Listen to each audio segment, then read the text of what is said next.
5 accounts of accounting: assets, liabilities, equity, expense and revenue या income. तो ये सब समझने से पहले थोड़ा सा समझते हैं अकाउंटिंग को। आसान अल्फाज में समझते हैं, accounting is the language of business. जिस तरह हम कंप्यूटर से कम्युनिकेट करने के लिए यूज करते हैं मशीन लैंग्वेज का, या और आसान करें तो हम डीफ पीपल से कम्युनिकेट करने के लिए यूज करते हैं साइन लैंग्वेज यानी इशारे की जुबान का। ठीक उसी तरह अकाउंटिंग यूज होती है किसी भी ऑर्गेनाइजेशन की माली हालात को बयान करने के लिए। Back to the topic, accounting के इन 5 अकाउंट में से स्टार्ट करते हैं नंबर 1, एसेट से। Basically assets are resources. Asset कोई भी वो चीज है, याद रखना, कोई भी वो चीज जो कोई बिजनेस ऑन करता है और उसको सेल करके पैसे नहीं, वो तो चलना बंद हो गए ना, रुपए हासिल हो सके। अब इसमें किसी भी तरीके का रिसीवेबल भी शामिल हो जाता है, यानी वो रकम जो आपको किसी से वसूल करनी हो। अकाउंटिंग में हम इसे अकाउंट रिसीवेबल के नाम से रिकॉर्ड करते हैं।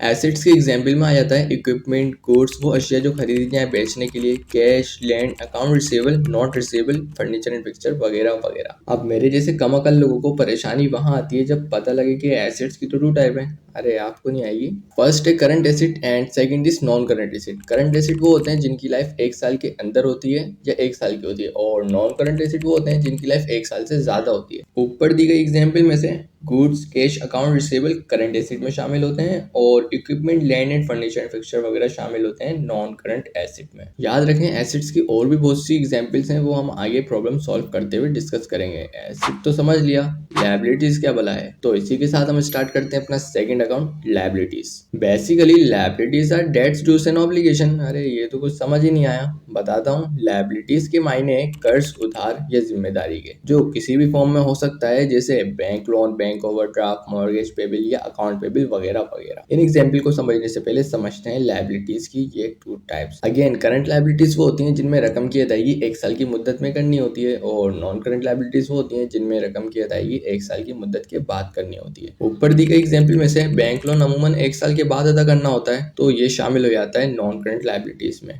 और मॉर्गेज पेबल, जिसमें हम अपनी जमीन या किसी कीमती चीज को गिरवी रखवा के पैसे हासिल करते हैं, इसमें भी रकम की अदायगी 1 साल के बाद होती है, तो ये भी शामिल हो जाता है नॉन करंट लायबिलिटीज। अब बचे bank overdraft and account payable. वैसे तो ये शामिल होते हैं करंट लायबिलिटीज में, मगर इनको थोड़ा सा समझ। अकाउंट पेबल वजूद में आता है जब आप किसी से गुड्स या सर्विसेज उधार में खरीदते हैं और उसको पैसे देने का वादा 1 साल की मुद्दत में करते हैं। इसी तरह बैंक ओवरड्राफ्ट से मुराद आपके बैंक अकाउंट में मौजूदा रकम से कुछ ज्यादा रकम विड्रॉ करना होता है। एसेट्स एंड लायबिलिटीज के बाद थर्ड अकाउंट है इक्विटी। इसे कैपिटल या ओनरशिप भी कहते हैं। जैसा कि नाम से वाज़ेह है, इक्विटी होती है आपकी मलकियत। नाउ सपोज आपने एक मशीन परचेज की 1 लाख रुपए की, आपके पास कैश था 80,000, बाकी 20,000 आपने बैंक से लोन लिया, या जो सेलर है उससे वादा किया कुछ टाइम बाद देने का। अब इस 1 लाख की मशीन में आपकी इक्विटी होगी 80,000। कैसे, ये इक्वेशन देखें। Assets is equal to liabilities plus equity. तो अगर इक्वेशन को अरेंज करें इक्विटी फाइंड आउट करने के लिए, तो ये इक्वेशन होगी equity is equal to assets minus liability. यानी कि 1 लाख का एसेट्स आपकी मशीन, और उसमें से माइनस करेंगे 20,000 लायबिलिटी, तो आपको मिल जाएगी आपकी इक्विटी। इस इक्वेशन को इन 3 तरीके से यूज कर सकते हैं, एसेट फाइंड आउट करने के लिए, लायबिलिटीज फाइंड आउट करने के लिए, और इक्विटी फाइंड आउट करने के लिए। अब अगर आपने यहाँ तक वीडियो देखी है तो मुश्किल चीजें तो आपने समझ ली।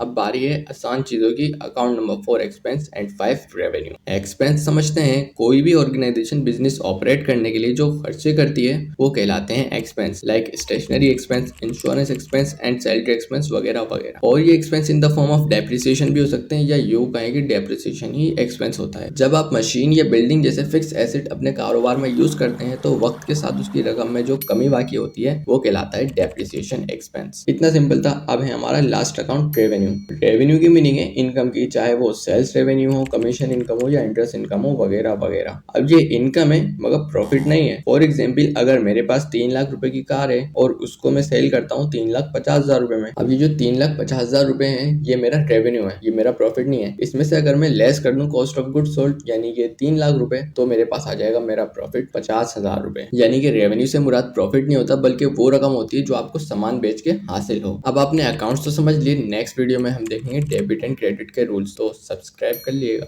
खत्म, bye bye, tata, goodbye, गया।